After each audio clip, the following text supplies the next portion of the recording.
राधे राधे मित्रों, हरे कृष्णा।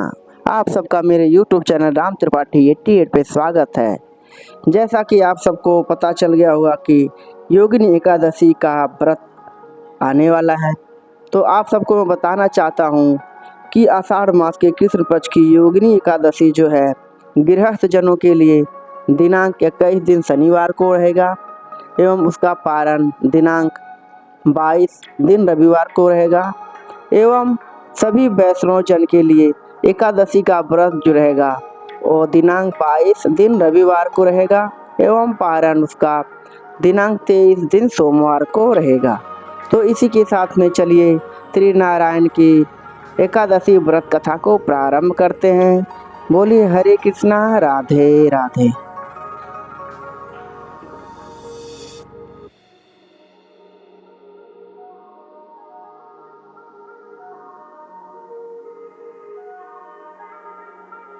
आप सबको आषाढ़ मास के कृष्ण पक्ष की योगिनी एकादशी का कथा सुनाने वाला हूँ, तो कृपया कथा को ध्यान पूर्वक सुने और हरि नारायण की कृपा आप सबके ऊपर भी बनी रहे, इसी का मनोकामना के साथ में चलिए कथा को प्रारंभ करते हैं। बोलिए राधे राधे।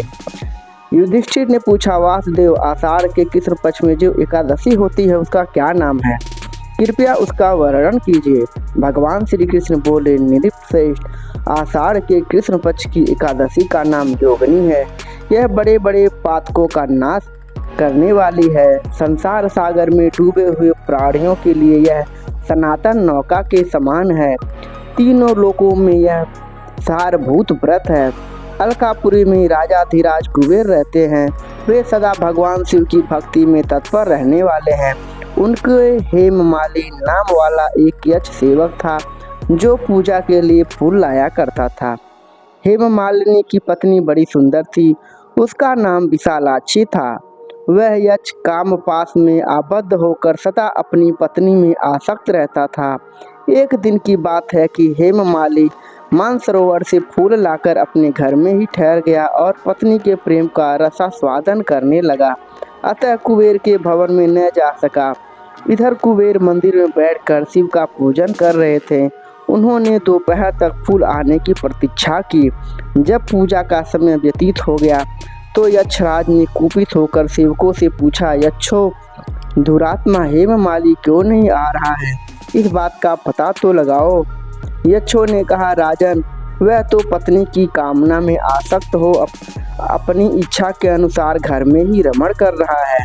उनकी बात सुनकर कुबेर क्रोध में भर गए और तुरंत ही हेममाली को बुलवाया। देर हुई जानकर हेममाली के नेत्र भय से व्याकुल हो रहे थे। वह आकर कुबेर के सामने खड़ा हुआ। उसे देखकर कुबेर की आंखें क्रोध से लाल हो गई।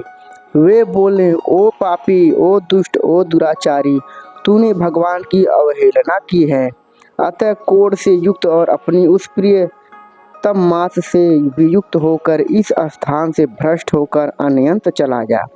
कुबेर के ऐसा कहने पर वह उस स्थान से नीचे गिर गया। उस समय उसके हृदय में महान दुख हो रहा था।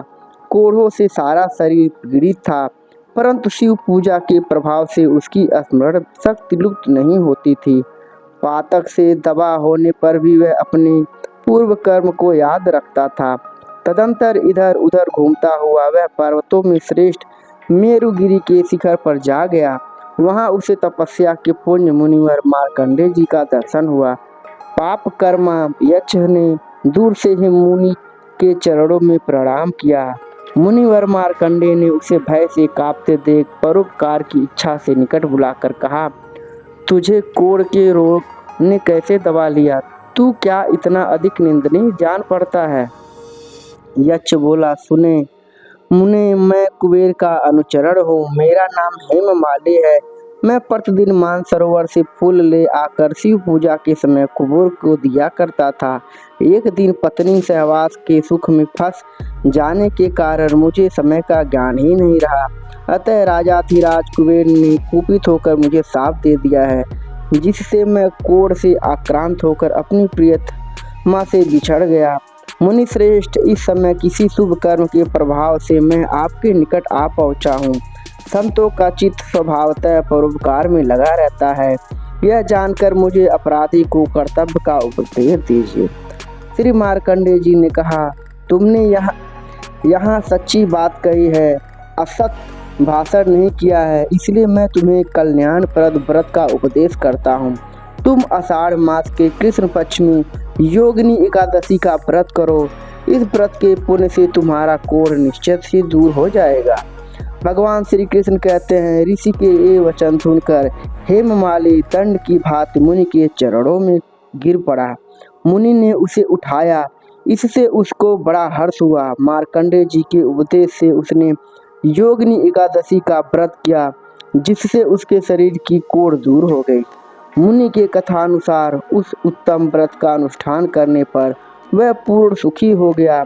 नृपश्रेष्ठ, यह योगिनी का व्रत ऐसा ही बताया गया है, जो 88,000 ब्राह्मणों को भोजन कराता है, उसके समान ही फल उस मनुष्य को भी मिलता है जो योगिनी एकादशी का व्रत करता है। योगिनी महान पापों को शांत करने वाली है और महान पूर्ण फल देने वाली है। इसके पढ़ने और सुनने से मनुष्य सब पापों से मुक्त हो जाता है। भक्तजनों, आषाढ़ मास के कृष्ण पक्ष की